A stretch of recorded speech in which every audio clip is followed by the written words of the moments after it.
During our stay in Bali, we witnessed something truly impressive. A night that will be etched in our lives. A night when the entire island of Bali is filled with drums, fires, and giant figures. The day of the Ogoh-Ogohs, the eve of the famous Balinese Day of Silence.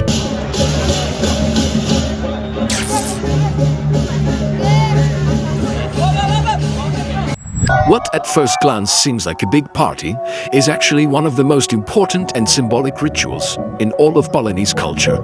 And we had the opportunity and luck to experience it in the best place, Denpasar, the capital of Bali.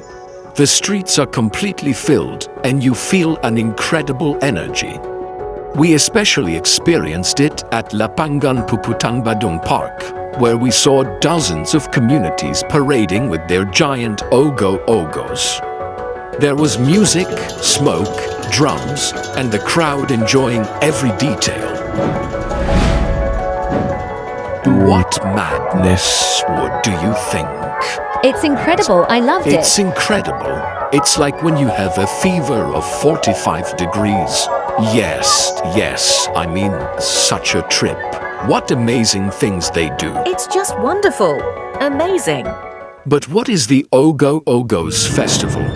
The Ogoh-Ogohs is a parade held the night before the Balinese New Year, known as Nyepi. Each community or neighborhood builds enormous sculptures representing the evil spirits, bad energies, or fears they want to expel before starting the new year. These creatures roam the streets amid music, shouts, and flares, in a ritual that seeks to purify the island. In summary, all this symbolizes the struggle between good and evil and the need to cleanse the negative to start anew with the positive. The most fascinating thing is that each of these Ogoh-Ogohs, these figures, is handmade. The young people gather for weeks or even months to build them. They use bamboo, papier-mâché, fabrics, paints, and a huge dose of creativity. We started to notice that from the afternoon of March 28, 2025, the eve of the Balinese New Year, the Ogoh-Ogohs could already be seen getting ready for the night. All the streets of Denpasar were filled with Ogoh-Ogohs. Something incredible. Some sculptures reach several meters in height and many have lights, mechanisms, or even emit smoke. During the parade, the young people carry the figures on bamboo platforms. They make them spin and jump to the rhythm of the drums. Depending on the size of the figure, that's the number of people who carry it. If it's very small, it might be a figure made by children. If it's very large, then several young people will carry it. They even carry poles that they use to lift the power cables so the Ogoh-Ogoh can pass.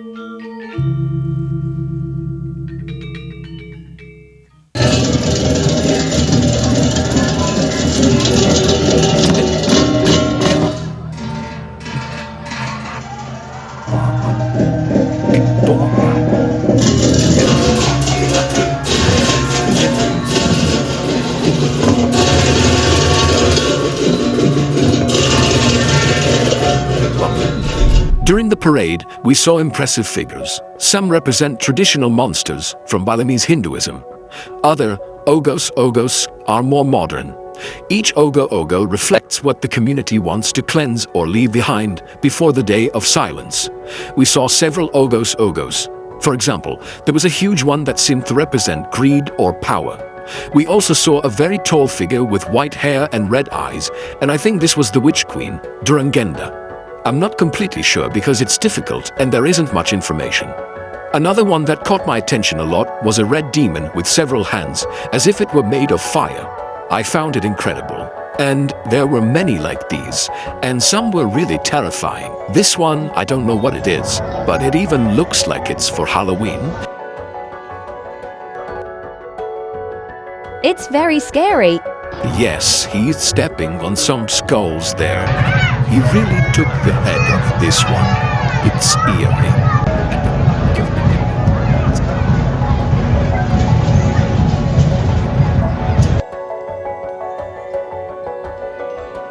And, well, that's how we spent the whole night walking around. And it's something incredible. Everywhere is full of amazing Ogohs. It was something very useful for us because we were able to interact a lot with the Balinese culture, with the inhabitants of this island. As impressive as it may seem, there weren't many tourists. There were few. And it's something that if you go to Bali, I recommend you go and enjoy, as you get to know the Balinese people, who are wonderful, incredible, kind, and you can delve deeper into their amazing culture and traditions. If you plan to go, just remember to check the dates of the Balinese New Year carefully, as it is celebrated on a different day each year.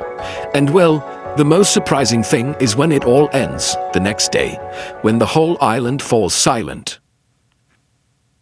You cannot leave the hotel, the Bali airport closes, everyone is confined, and you cannot make much noise. Nyepi is the Balinese day of silence, and for 24 hours there are no cars, no flights, businesses close, and even tourists, like us, had to stay confined in the hotel. No one can go out or make much noise. They make you cover the windows, as you can see. The windows of our hotel were covered so that evil spirits don't see any light and think the island is empty and leave. The Balinese believe that by keeping the island in total silence and darkness, the evil spirits think Bali is empty and leave. After the noise, fire and energy of the Ogoh-Ogohs comes absolute silence. Such a strong contrast makes you understand the deep spiritual connection the Balinese have with the island. It is a day dedicated to reflection, calm, and spiritual purification. In the end, after this day, a new energy begins on the island. Experiencing the Ogoh-Ogoh and the Day of Silence is one of those experiences that leave a mark on you. In a single day, you go from chaos to calm, from noise to silence, and you understand why Bali is not just a destination, but a way of seeing the world.